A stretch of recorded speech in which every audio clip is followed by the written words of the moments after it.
Hello, aujourd'hui je vous propose de dessiner et de peindre avec moi une feuille d'automne, en particulier une feuille de vigne vierge. Alors une feuille de vigne vierge, c'est des couleurs très chaudes, mais il y a un petit peu aussi des verts un petit peu dorés qui ne sont pas vraiment verts. Enfin voilà, donc tout un programme. Plus qu'à prendre votre matériel d'aquarelle et c'est parti!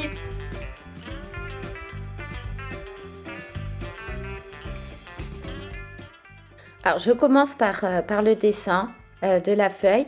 J'utilise un critérium 0,7 mm HB.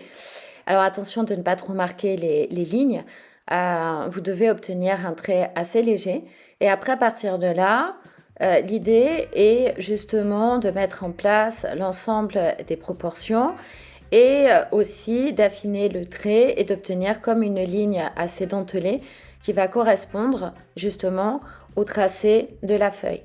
Là maintenant, il s'agit de mettre en place les nervures.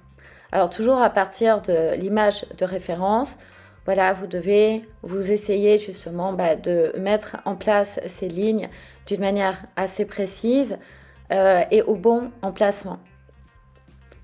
Ok, donc là maintenant, on va doubler les lignes de sorte à obtenir justement un côté plus descriptif. Donc on doit affiner les extrémités des nervures, on doit épaissir aussi en divers endroits. Vous voyez, donc là maintenant, j'ai placé l'ensemble des nervures et je dois encore affiner le tracé. Je peux utiliser la mie de bain plutôt pour estomper justement le tracé de croquis pour pouvoir l'affiner et rajouter toutes les descriptions nécessaires par rapport à la photo. Ok, après avoir fini le dessin, j'utilise justement, c'est le Pit Graphite Mat de Faber-Castell qui est un 14B et je vais alterner les lignes. Je vais épaissir certaines lignes pour donner justement du volume, vous voyez, un petit peu comme ceci, ou bien je vais laisser aussi des lignes beaucoup plus fines et ainsi je vais obtenir un dessin avec une certaine profondeur.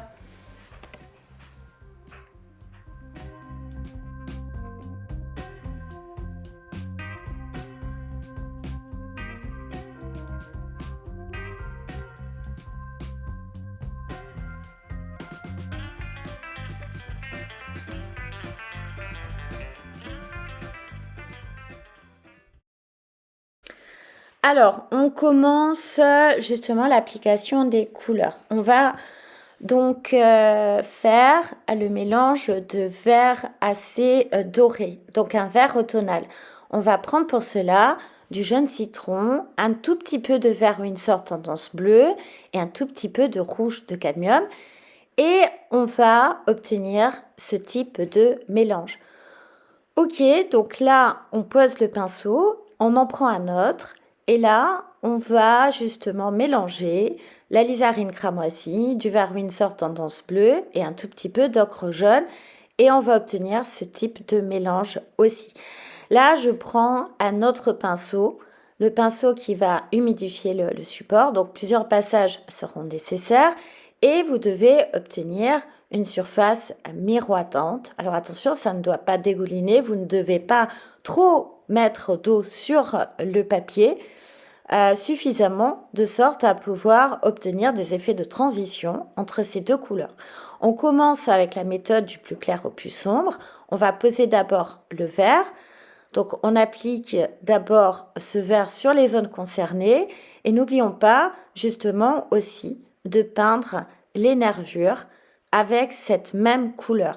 Vous allez observer que ces couleurs-là vont rester en place après avoir posé le rose. Donc là maintenant, autour du rose qui est beaucoup plus prononcé et plus sombre par rapport au vert, donc à ce stade de la composition, votre papier doit être toujours bien humide comme il faut.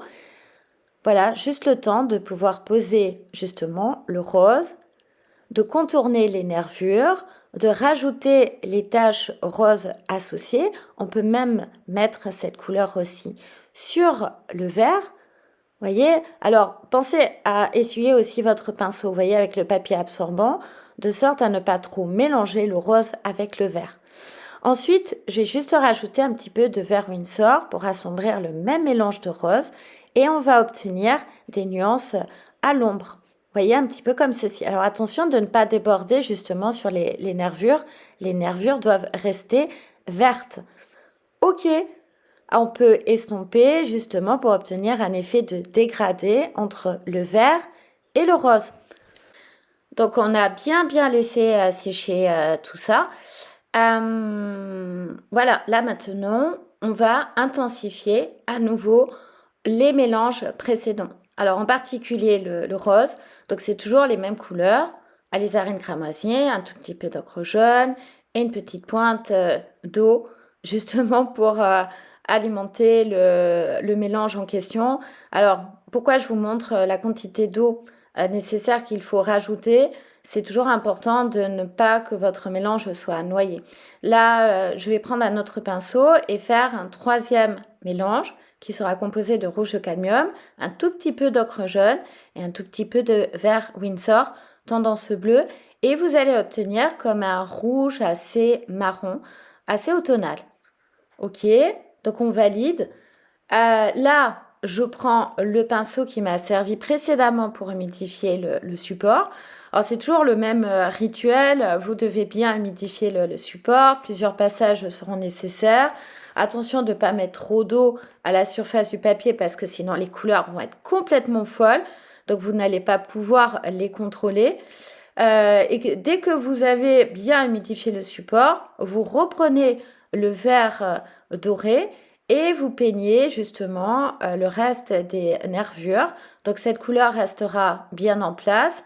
Alors il faudra faire attention avec les deux autres couleurs de ne pas déborder dessus, il faudra contourner. Vous voyez, donc là le papier est humide et le fait de poser le verre reste bien en place. Ok, donc là maintenant je continue avec le rose. Donc je remplis. Donc le papier est toujours bien humide comme il faut. Je peux essuyer aussi la couleur si j'observe qu'elle est un peu trop liquide par exemple, ou si j'ai une goutte colorée qui apparaît.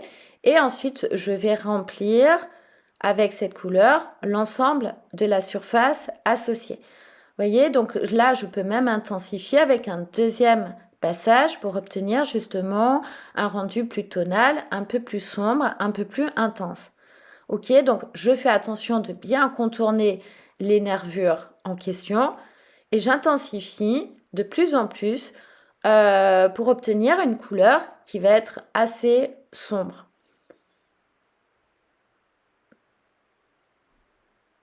Ok, donc là, je prends le vert jaune. Vous avez vu, j'ai obtenu comme une forme de donut. Voyez, sur la partie complètement en bas. Et puis, j'ai rajouté mon rouge de cadmium en superposition de la vie. Et je vais obtenir ce résultat-là. Ok, donc là, je laisse bien sécher tout ça et j'intensifie à nouveau les mélanges précédents. Donc, rappelez-vous, le rose qui est en contrebas, le rouge, j'ai juste rajouté un peu plus de rouge de cadmium de sorte à obtenir une couleur un peu plus prononcée rouge. Vous voyez, un peu comme celle-ci. Ok. Et là, je rajoute l'eau sur le support, toujours avec le même pinceau. Ok, donc là, vous voyez, l'effet doit être miroitant. Je ne sais pas si vous voyez très bien, c'est assez éclairé avec la caméra. Là, maintenant, je passe au vert. Je peins l'ensemble des nervures, donc la nervure centrale, les autres nervures aussi qui sont à l'intérieur de cette zone-là. Et ensuite, je passe au rose. Donc c'est toujours le même processus, c'est-à-dire que vous remplissez d'abord l'intégralité avec le rose, vous intensifiez par endroits et ensuite vous complétez avec le rouge sombre.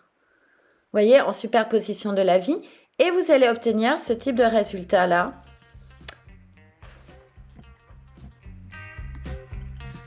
Écoutez, J'ai eu un petit souci technique justement par rapport à ce tutoriel. Je n'ai pas pu filmer donc l'intégralité des séquences et du coup j'ai dû couper carrément, et ce qui fait que c'est pour ça que vous avez déjà la moitié de la réalisation jusqu'à justement le résultat final.